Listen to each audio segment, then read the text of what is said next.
Nick Saban may have rejected Donald Trump's offer. What the H? What the H brought to you by Double D Piping, fire protection contractors providing around-the-clock service, protecting our customers' lives and properties at all times, doubledpiping.com. On Wednesday on the Paul Feinbaum Show on SEC Network, Nick Saban addressed the presidential commission on college sports that Donald Trump talked about. For those who don't know, about 2 Saturdays ago, Donald Trump spoke at Alabama's commencement, met with Nick Saban, who also spoke at Alabama's commencement. They then had a conversation about trying to address and fix college sports using the power of Congress and the federal government. And Donald Trump said he would look into it. And then Donald Trump later revealed that he was creating a commission on college sports to address the biggest issues. The 2 biggest ones were NIL and the transfer portal. And The Athletic then reported, along with Pete Nakos, who confirmed it, that Nick Saban was expected to co-chair that commission. Well, Nick Saban appears to be having second thoughts. Nick Saban on Wednesday on the Paul Feinbaum Show said this, quote, "First of all, I don't know a lot about the commission. Secondly, I'm not sure we really need a commission. I think that a lot of people know exactly what the issues are in college football and exactly what we need to do to fix them. The key to the drill is getting people together so we can move it forward." And then he adds, "I'm not opposed to players making money. I don't want anybody to think that. I just think that the system we are using, the way it's going right now is not sustainable and probably not in the best interest of the student athletes across the board or the game itself. I think we need to protect the brand and the competitive advantages and disadvantages that are being created right now. And I think we can fix all that. But I think we know how to do it. And not just me, but a lot of people. And we just have to get everybody together to do it." He then revealed how the idea for the commission came about. He said, I think, first of all, the way this all started, when President Trump spoke at the commencement at Alabama, he said, "All my friends are saying college football is really messed up. Let's get together so we can figure out how to fix it." So that's how all this got started. But I really don't want to get into the implementation of what I would do. I think the first thing is everybody's got a different state law, which creates advantages and disadvantages. And everybody is trying to create advantages. So we probably need an interstate commerce type something that gets it all there. I don't think it's in the best interest of the players to necessarily be employees. And I think authentic name, image, and likeness is good for players, but I don't think pay for play is necessarily what we want. This adds more to what I talked about last week with this concept. Nick Saban is absolutely right. A presidential commission is not going to fix the issue, because here's the problem. There are underlying deep-seated issues that just can't be fixed, I think, even from a federal level. Now, he brought up the interstate commerce situation and different state laws. If it was just a matter of different state laws addressing NIL in different ways, you could have a uniform thing on that. I mean, Article 1, Section 8 of the Constitution allows you to do that. It allows the federal government to pass a uniform law when it deals with interstate commerce and to regulate commerce. So if you're going to regulate that, states can do what they want, but the federal government then can create a national standard. However, there is still the elephant in the room that I keep bringing up to you guys, which is the Sherman Antitrust Act.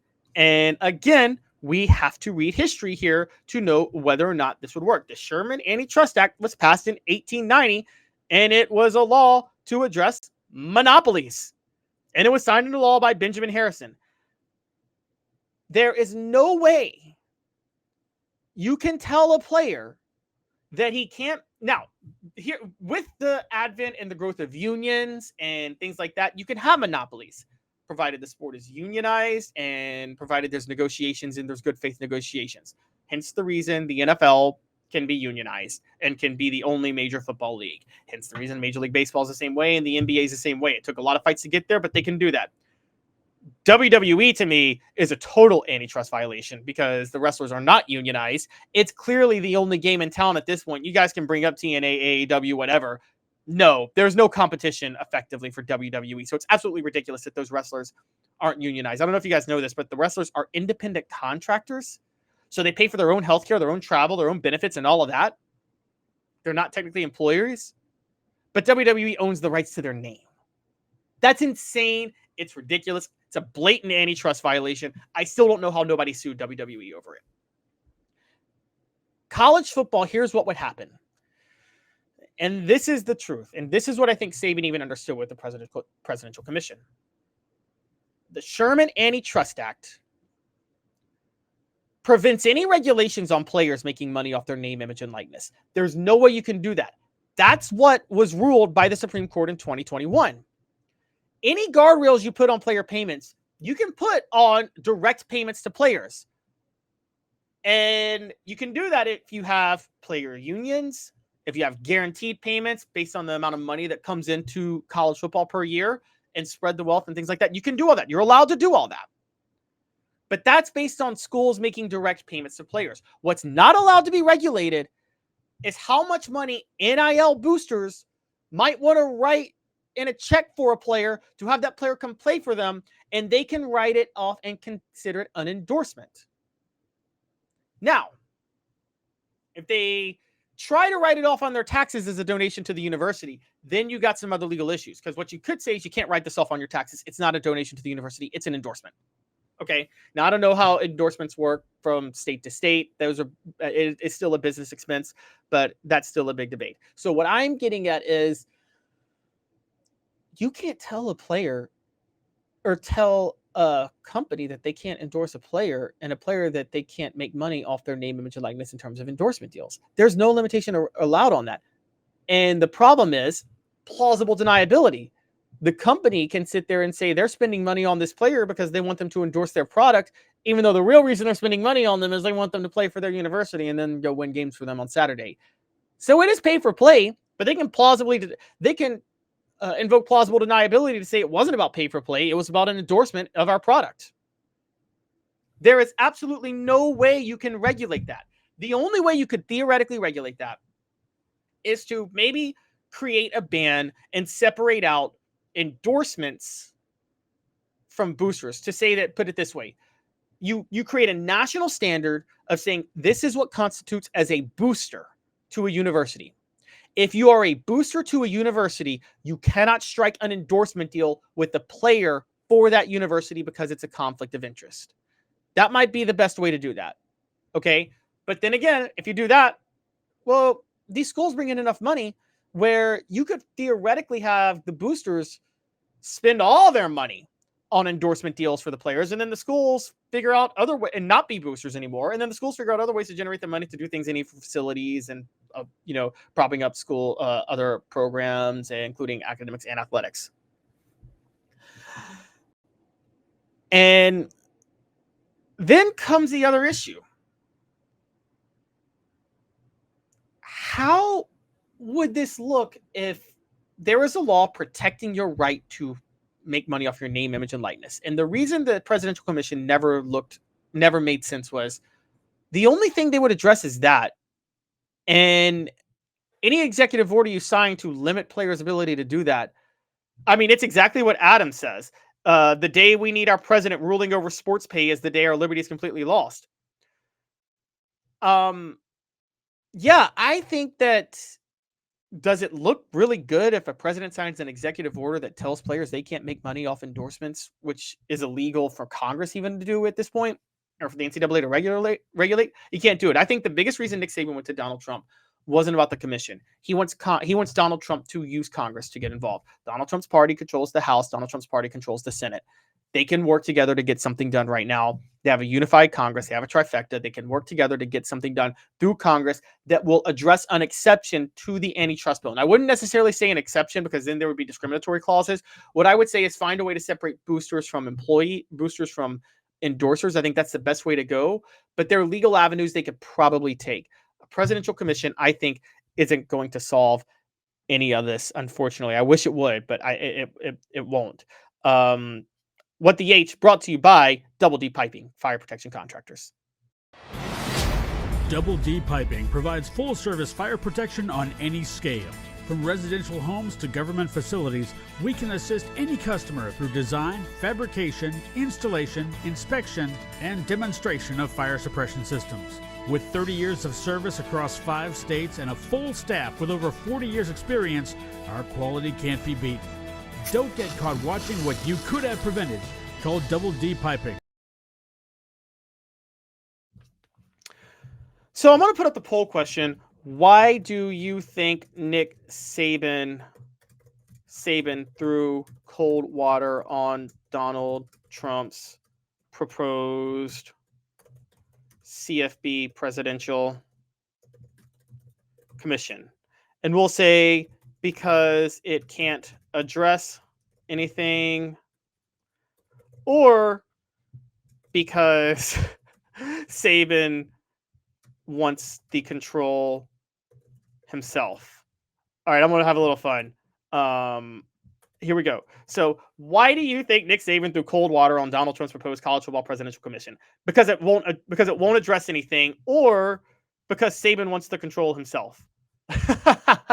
Let's have a little fun on that one. I know a lot of people think Saban wants to control himself, and people don't like Saban working for Saban doesn't like to see himself working for anybody. I'm just going to throw that out. Is it because Saban doesn't want to be under somebody, or is it because it won't address anything? You guys have a little fun voting on that. Again, we're not, and I want to be clear on this. I'm not getting political over how you feel about any president or any party. This is specifically about college football and what the president can and cannot do related to college football, and what Congress can and cannot do related to college football, and what the government and what the NCAA and what every authority figure involved can and cannot do related to college football. There are laws on the books that Congress would have to repeal if they are going to allow this. Now, theoretically, one way to address this is Congress could repeal the Sherman Antitrust Act. I mean, they could, but the ramifications on that would go so far beyond college football player payments that no one would ever have the guts to do it. Okay. So they're not going to repeal the Sherman Antitrust Act. I'll just tell you that right now.